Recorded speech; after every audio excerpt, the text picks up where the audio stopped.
The Heavenly Demon. Can't Live a Normal Life. By Sanchin. Chapter 132. The Value of a Sword. Part 1. The nobles of the Northeast Alliance gathered once again. A swordsmanship tournament held by the Dmitri family. This is a good chance for us to get revenge for the humiliation we suffered earlier. It was Viscount Conrad. As soon as he heard the rumors, he contacted the members of the alliance. Roman Dmitri promised not just 100 gold but also a request being fulfilled.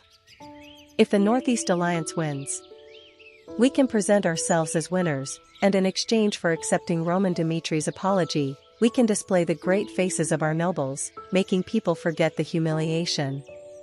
The benefits we get from this are clear. With just one apology, we can reverse our relationship with Dmitri and restore our honor that fell to the ground. Contacting Fabius made them realize how important Roman Dmitri was. Rather than developing an irrevocable relationship based on seeking vengeance, they believed that the ideal situation would be to save their faces in the proper manner, the Northeast Alliance forgiving Roman's actions. It was a good chance to restore their honor and promote an unusual relationship with Roman. And a noble said, "Is it possible for us to win? Aside from the alliance, there are many people who are interested in the competition, and will it be possible to beat them all?" Right, and among those who follow Roman are Chris and Kevin. Aren't they the ones who took the spotlight for wiping out the people of Barco?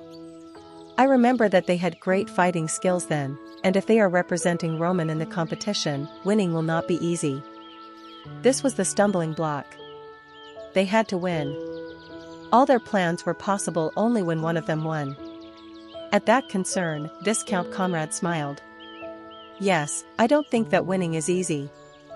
However, the competition will be divided into 6 groups. Chris? Kevin? Even if they are amazing, they cannot participate in 6 groups at the same time. Then, among Dmitri's men, there must be a weak link.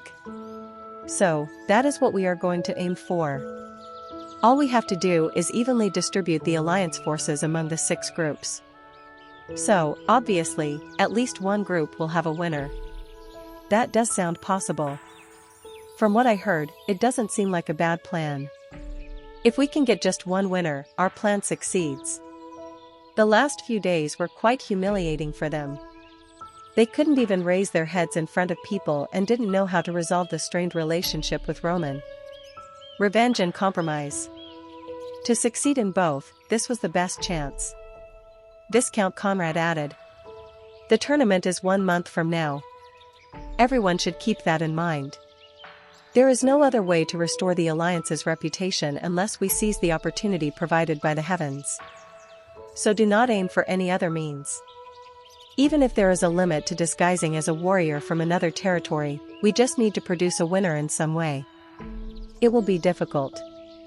Even if Dmitri's power is huge, they cannot surely win over all 6 groups, right? After all, they are also a noble family on the outskirts, and with this, we advance." In 1 month, they expected that the terrible humiliation they had been subjected to would end. At that time, Roman summoned his men, including Chris, Kevin, McBurney, and others. Roman spoke calmly as he looked at them. "I think you heard of the tournament. From now on, I will declare that in 1 month, you will compete with and against one another, and I will select 6 warriors to compete on behalf of the Dmitri family. Past evaluations aren't important. This means that your current position will be represented by only 1 month's results." His men's expressions changed at that moment. There was no reward, but the word competition changed everything. "We left the southern front, but the war is far from over. From the moment I slowly show the path I am going to take, it will be unavoidable to run from the powers of Cairo. That's why, even if we stay in Dmitri, we have to maintain the tension that developed on the battlefield. Just like a sharp sword that can hit at any time, I will provide my subordinates with an incentive so that they will aspire to higher ground." During the war, Roman and his men had a tough time. Some made progress from their experiences, while others decided to loosen their bodies and rest comfortably. The relief of being away from the battlefield and praise from those around him for the performance he did. For multiple reasons, the war didn't just have a positive effect on everyone. His return to Dmitri was the best time to relax his mind. However, Roman didn't just sit idly by from such a change and gave his subordinates who lost their purpose fuel to burn. Those who have raised their reputation on behalf of Dmitri will be rewarded. If you are chosen as one of the 6 swordsmen to compete and win, I will inform the victor of the top-level skills. There are many different types of skills, from footwork and swordsmanship to combat. I'll show you how to successfully advance to a higher level from your current one. Top-level skills. The men gulped. Even if Roman said it was to evaluate their loyalty, they would have risked their lives. And a top-level skill. The men knew what it meant. The Lord is a different being from us.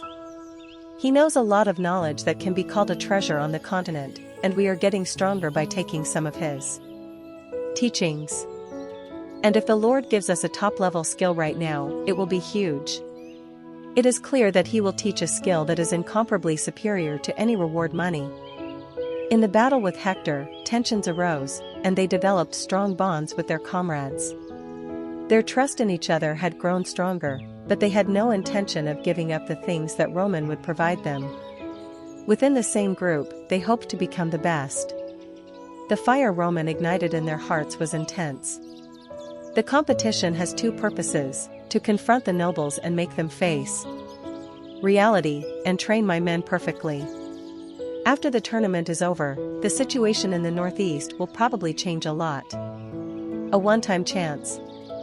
Roman decided to let his men go wild. From now on, we will start training for the tournament. The men were dismissed, and Roman organized his thoughts. 1 month to prepare. It's time for me to train too.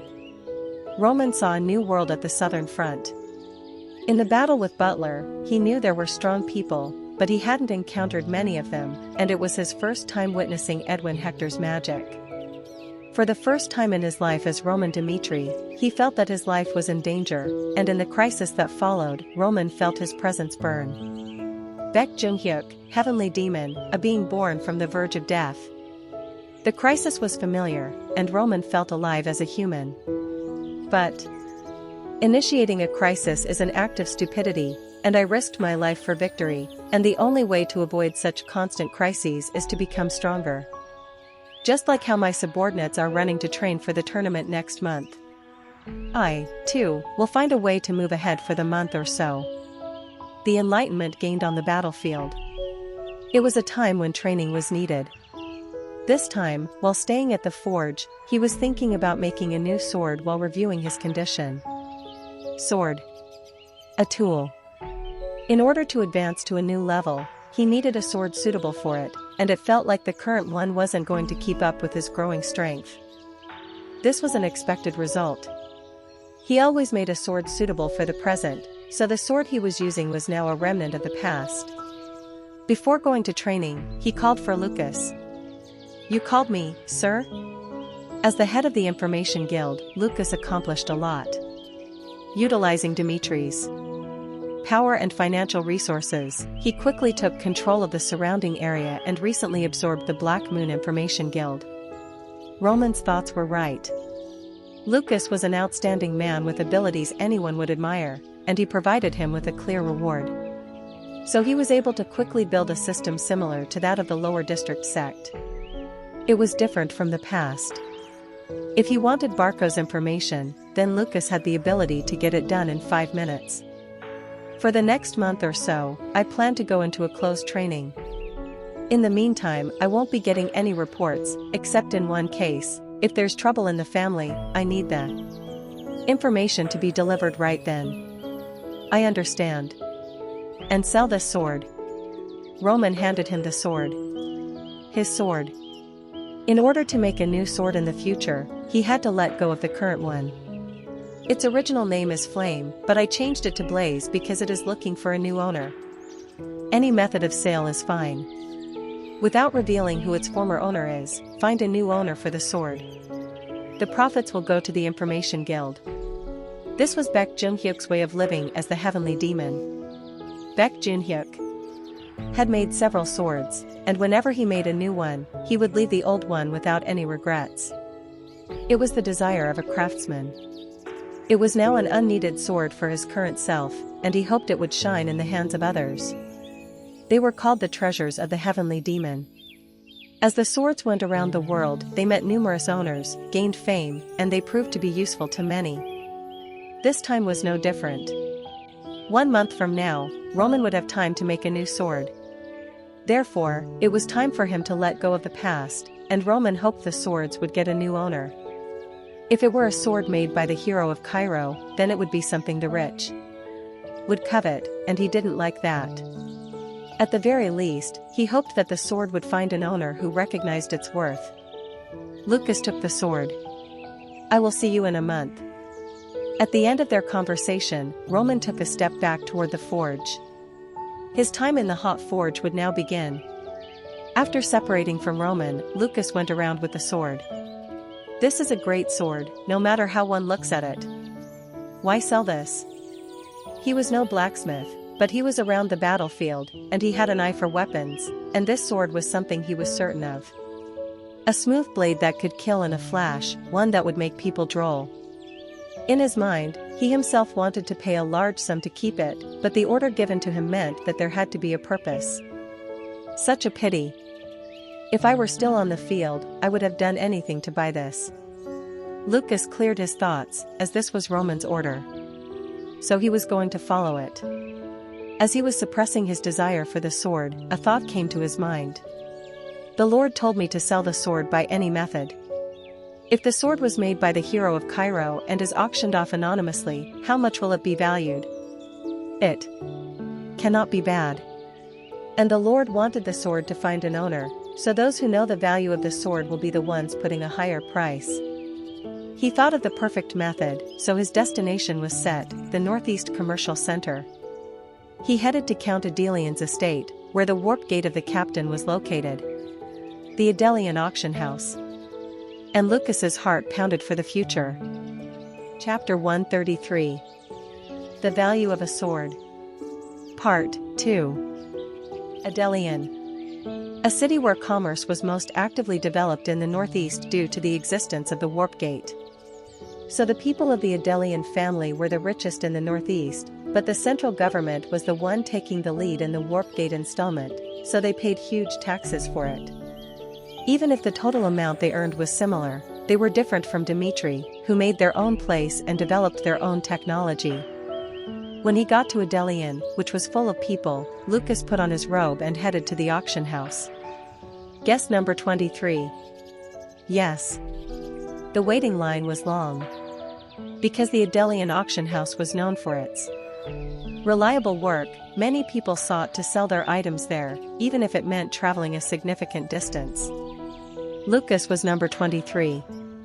After leaving people's eyes behind, he moved to the examination room and held out his sword at the words of the employee who wanted to check them. "It will only be a moment." The employee put his gloves on and raised the sword with careful movement as he checked the object by shining light on it. Oh! His eyes changed. The magical artifact would change to 7 colors depending on the strength of the object, and the blue light lingered on the sword. And it wasn't just that. The feeling from the sword was unusual. As someone who worked at an auction house and looked at a lot of swords, it was rare to see a weapon like this. The staff asked, "How do you plan to conduct the auction?" "We will conduct the auction anonymously. Free competition doesn't guarantee a minimum winning bid. And a fee of 10% is added, is that fine?" "Yes." Free edition. Was that a flower of this auction too? The condition of the item was quite good, and the employee decided that he had to get more information. "I do not think it is right for me to judge the value of the sword with my abilities. In order to win a high price in the auction, I have to know how great the value of this item is, so I will call for an expert and proceed with a more accurate assessment." Not long after, a person came. With his head held high, he extended his hand with a bright face. "I am Maurice. I am the one who manages the Adelian auction house. Nice to meet you." And they exchanged handshakes. There was no reason to waste time with pleasantries, so Maurice turned to the weapon expert who followed him. "Check it." "Yes." The expert sat down and looked at the sword, saying some similar stuff like the employee earlier. "Certainly the strength and sharpness of the sword are a prize to hold. It is rare to find a sword this well made. In addition, it is presumed that the sword's weight was moderately crafted by a skilled craftsman. Actually, it is standard practice to obtain at least 30 gold or more of these swords. 30 gold isn't a small amount, but it takes time and patience for one to get it." 30 gold, it was a considerable amount. Considering that the cost of living for a common family was 1 gold per year, the value of the sword was enough to cover the livelihoods of 120 people. The problem was that it was reasonable. If there was a competition for the sword right now, it could get approximately 40 gold in a hopeful scenario. I will test the mana reaction. It was another essential process of appraisal. How the sword would handle the mana could determine whether it was a sword used by an ordinary swordsman or an aura. Mana reaction was divided into 1 to 10. Only by reacting to at least any of those stages was it possible to earn the title of a treasured swordsman. Wound. Mana was infused into it. It was then that the response of the sword made the eyes of the expert widen. Ugh! The sword strongly absorbed the mana. It had no restrictions on absorbing mana and was consuming it as if it were starving. This was by no means common. Some swords would break with even the slightest mana, but this one was accepting it a lot better. Furthermore, the power of the mana was amplified. It didn't just end with simple mana acceptance but showed a reaction that maximized the power of mana. This is nonsense. His eyes shone wildly. He had spent decades as an appraiser and seen many swords, but this was the first time he had ever seen anything like it. "What the hell is this? How great is it for you to react like that?" Maurice asked. He noticed the expert's expression, and the man looked at Maurice as he spoke loudly, wanting Lucas to know. "Mr. Maurice. It has a level 10 reactivity. No, it reacts completely to mana to the extent where the stages seem so meaningless, and rather it even amplifies the mana. What's even more shocking is that it is not a mana artifact. The power of a magician didn't even go through it, and yet the sword shows perfect synergy." Maurice seemed shocked. Level 10. This was an unprecedented figure in the history of the Adelian auction house. That evening, people flocked to the Adelian auction house. Due to the larger number of people than usual, people showed signs of being wary of others. Everyone must be having the same thought. The information about the special item that came, it is clear that everyone is aiming for it. Before the auction, Maurice spread a little bit of information. It felt important to have a good number of customers come in order for the goods to be paid for. "We need to attend this auction. I promise in my name, never before in the history of the Adelian auction house did something like this come." Brief information about the object is that it is a great sword that uses aura. You can think of it as a monstrous sword that can allow a 1-star swordsman to defeat a 2-star one. This was a shocking statement. The distinction. It was common sense that a 1-star swordsman couldn't defeat a 2-star one, but Maurice promoted the sword by saying such a thing. Rumors spread, and only the vital information was spread to the key people. Then why did so many come to the auction house? All the guests looked gorgeous at this auction. The staff let the people in after checking their identities and holding back their surprise. From the local nobles to the ones of wealthy nobles. In addition, Marquis Valentino, who is known to be the richest man in the Cairo kingdom, also attended the auction. The Marquis is a person of enormous wealth who runs a continental business. The central government always keeps him in the middle ground of politics, but when a good time is coming up, they are famous for fighting like wild hens. Marquis Valentino, a VVIP of the Adelian auction house. He would spend hundreds of gold each time he visited an auction, and his appearance now made people gossip even more. It was certain. Those who visited the auction without accurate information now knew something was up after seeing this man. A person like him wouldn't make a move without verified information. It meant that the information was delivered directly from the auction house, and Marquis Valentino entered the auction house proudly. Soon after, prominent individuals who could be recognized just by looking at their faces arrived one after another. The auction hadn't even started, yet the auction house was heating up. The auction had started. And the items weren't bad. These items were worthy to be displayed here, but people didn't show much interest. The reason was obvious. All of them were only interested in the item Maurice was talking about, and they didn't bid on anything big, thinking they wouldn't have enough money to buy it. It was a pretty unlucky day for the owners of other items for auction. On a day like today, with an important item scheduled, the overall bid price dropped. Before the storm, the atmosphere darkened. After such long auctions, the host smiled. "Everyone, you have waited for too long. For today's main event, let me introduce you to the famous sword Blaze." Swish! He removed the cloth covering the object and threw it away. In an instant, a colorful light was focused on it, revealing the smooth figure of Blaze. Blaze displayed the blue light in the strength test. If that were all, this sword wouldn't have been put as the main event for the Adelian auction house. Blaze's true ability lies in its mana reaction. Was it a year back? A rapier called Needle showed a level 7 mana response and got sold for 300 gold. That is a huge amount. It was a huge advantage to show the excellent reactivity that the sword showed. 300 gold, an amount that small families couldn't afford or even touch. To win a bid for the sword, the wealthy men of the capital would start with an amount that could feed thousands of people. For that reason, people called flares money eaters. To destroy a castle, a good number of cannons must be shot, and one flare boasted of tens of gold for one bullet.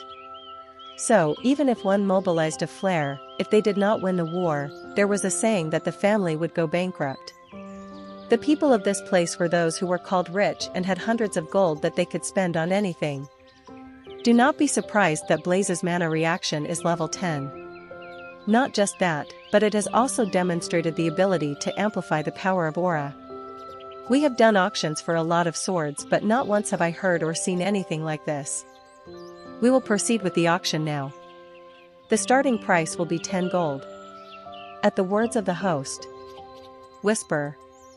People looked a bit shocked. They knew it was a great thing. However, no matter how much it was, they didn't know that the item would be a level 10 mana responding sword. This was a treasure.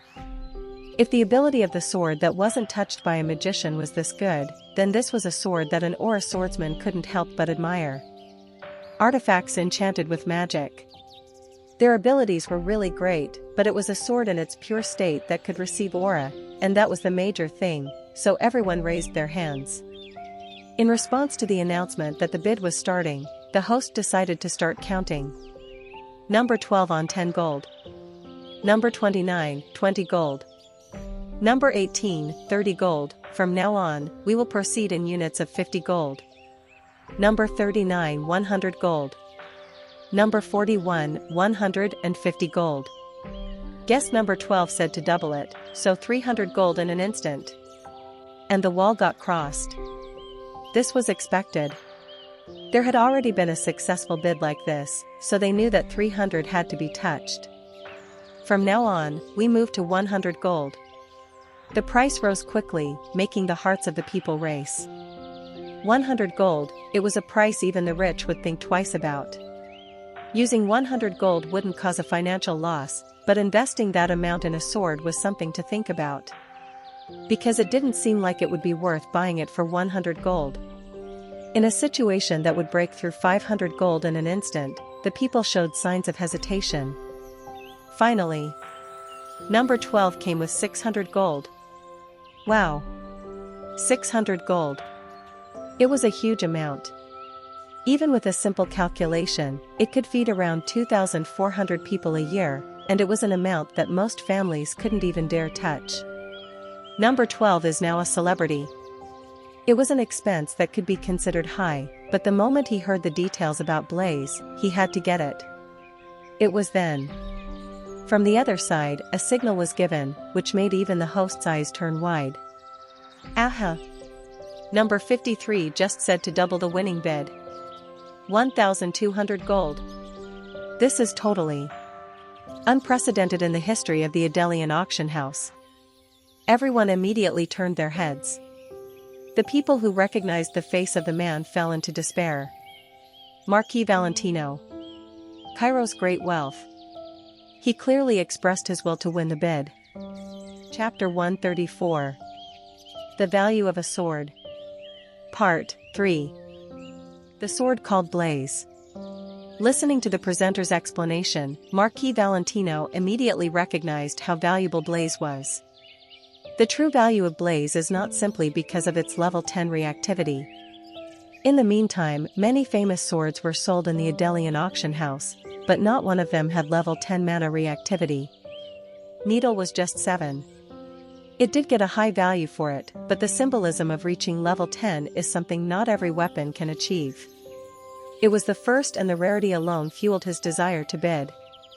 However, the host said that it increases the ability of aura along with its mana response, and if that were true, it could display a shocking performance.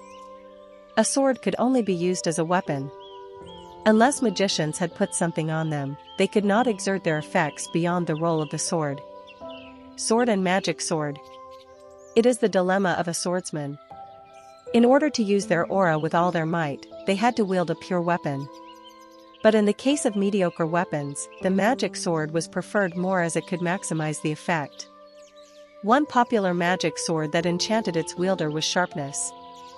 However, when a swordsman reaches the level of a master or a ranker, the existence of a treasure sword that could fully utilize the aura is more worth it. This is something that any aura swordsman would want to covet, even if it means selling all their assets. And the first one of this type means a lot. If the craftsman who made this sword sends a second and third to the market, the value of Blaze, which is his first work, will increase even more. A collection of his recognition for its symbolism of being first and not lacking in levels of ability. It was the result of careful consideration of numerous factors, and Marquis Valentino had a strong desire. He wanted to get Blaze as a collector in Cairo. If such a sword is included in my collection, I would be quite happy. There was no reason to hesitate. The winning bid was 600 gold. Just as everyone was looking at each other, Marquis Valentino gave the signal. Ah! Number 53 said to double the winning bid. 1,200 gold. This is truly an unprecedented winning bid in the history of the Adelian auction house. 1,200 gold. It was an overwhelming amount. Except for the shouting host, everyone was at a loss for words, and even number 12 couldn't hide the shock. Double it? This didn't mean that the amount was increased, but that his opponent had expressed his will to win the bid at any amount offered. It meant he could outnumber his bid at any time. 1,200 gold or more was judged to be the right amount for the sword, and he couldn't act out when the opponent was Marquis Valentino. He was a greedy collector. He knew that if he confronted that man here, there would be blood. In the past, a person who had been recognized for his wealth in Cairo went to fight with Marquis Valentino with the bids, and he won at a ridiculously high price.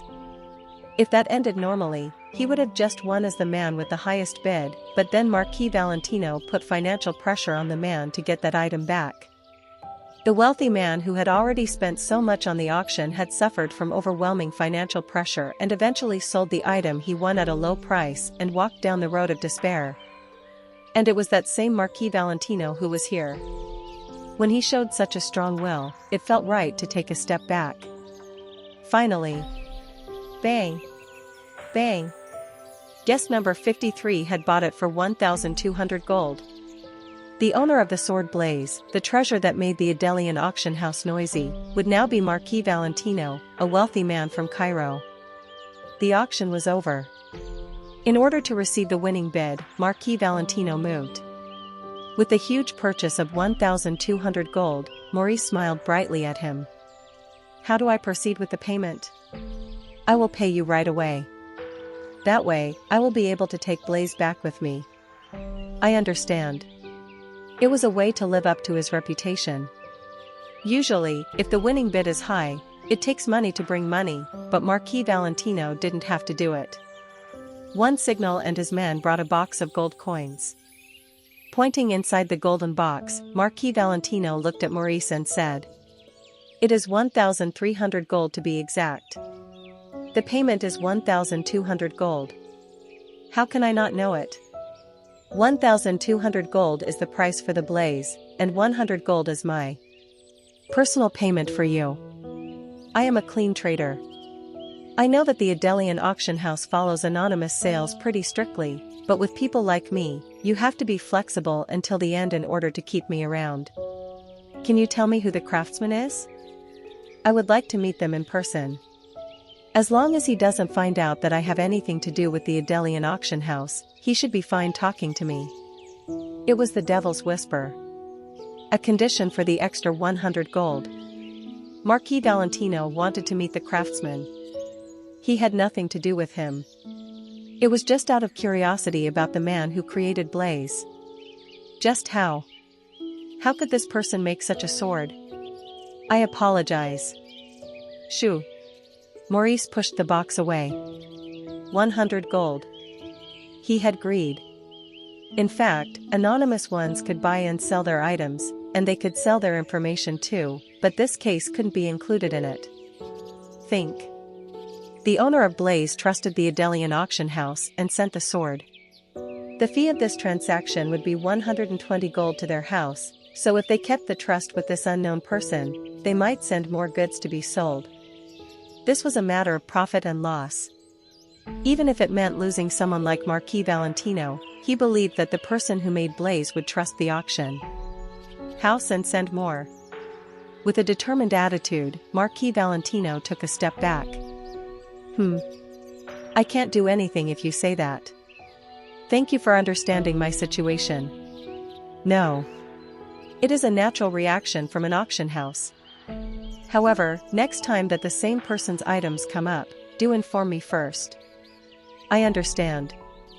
The transaction was completed smoothly. The money was paid. After receiving the item, Marquis Valentino checked the condition of Blaze once again. Amazing. A true art. The ability to craft smooth blades and mana. Even Marquis Valentino, who had collected numerous treasured swords, had never seen such work.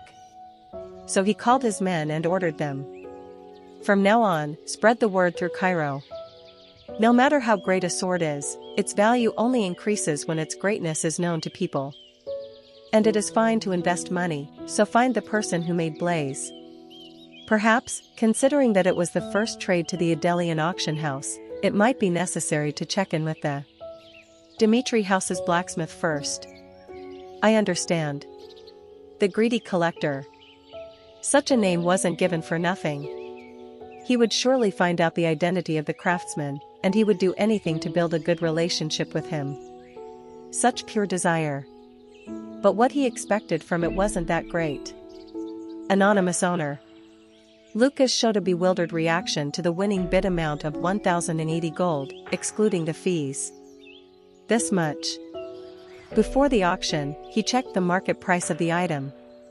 There was a case about a rapier named Needle being sold for 300 gold, so he thought maybe 3 times the amount would do, so around 900 gold. He made that judgment knowing how great Blaze was. He thought that it might drop to around 800 gold considering the financial condition of the people, but Marquis Valentino had shown his willingness to offer even more than 1,200 gold. He earned 1,000 gold in an instant. Considering the fact that the Barco family collapsed because they couldn't pay back the debt of thousands of gold, the value of this sword was unbelievable. What is the limit of the Lord? Roman Dimitri, the monster who defeated Butler. However, even with such monstrous abilities, the man made a sword that no one could make, even with decades of effort. At first, he thought it was due to the blood of Dimitri. However, no matter how hard he tried, being able to increase the aura was a skill that Dimitri couldn't have developed, implying that Roman himself invented it. As time went on, the limitations this man had couldn't be found. If Roman Dimitri wanted to succeed as a blacksmith, Dimitri would face a new era of revival. The Lord told me to use the money I would get from selling the sword to the Information Guild, but 1,000 gold isn't an amount I can take. As soon as the Lord ends his closed training, I will inform him about this and return the winning bid." He didn't know. Although he clearly hid the identity, the fact that the Dmitri family was famous for their blacksmith skills would be the reason why people could be stomping on their tails. In the meantime, a lot happened outside during Roman's 1 month of training. The tournament was drawing near, and there wasn't much time left. As time went by, Chris worked even harder to prepare for it. Hook! Right ahead, the sword passed right in front of his face. Henderson aimed for Chris's loopholes and attacked, but Chris didn't waver. Such a reckless attack. Tack! Thud! He stomped on Henderson's feet, making him roll on the ground in pain, but he managed to get up quickly, only to have the wooden sword pointed at his neck. Henderson had a sad expression. No matter how many times they dueled, he couldn't smile, and it was hard to accept the fact that he was defeated so helplessly rather than experiencing some pain in his body. "I lost. Putting in effort is quite nice, but you always lack sharpness when you attack. When you are in a fight, you should never forget that your opponent could always be baiting you. I will keep that in mind." The fight was over. Seeing Henderson retreating back at a slow pace, Chris said, "Next." A fortnight ago, Roman foresaw the results of the oncoming tournament. The beginning of war. After participating in the war against Hector, the men who had nowhere to pour out what they had learned and felt on the battlefield had spent their entire time attempting to be the 6 people to participate. By far, Chris has dominated others. He had nearly secured the position, and he compensated for his weaknesses by training with the others. The only people who have been confirmed apart from me are Kevin, Vulcan, and Pookie. 2 positions were left, and nothing was sure yet. It was unclear who would be chosen, and Chris didn't want anyone who could bring down the honor of Roman to be selected. "I wish you good luck." The next was Vulcan, the person who challenged the enlisted recruitment and was defeated. One of the people who rapidly developed and could certainly push Chris back. An explosive attack came from his huge body. He continued to push without a break as if wanting to push Chris out, but it was Chris who was more developed than the others. Iron wall. The attacks didn't work. After experiencing war with Roman, Chris reached a different state. Tack. Tack tack. Chris broke Vulcan's defense by slashing the sword in front of him with simple movements. As he quickly retrieved his sword, he tried to attack the side of Vulcan this time.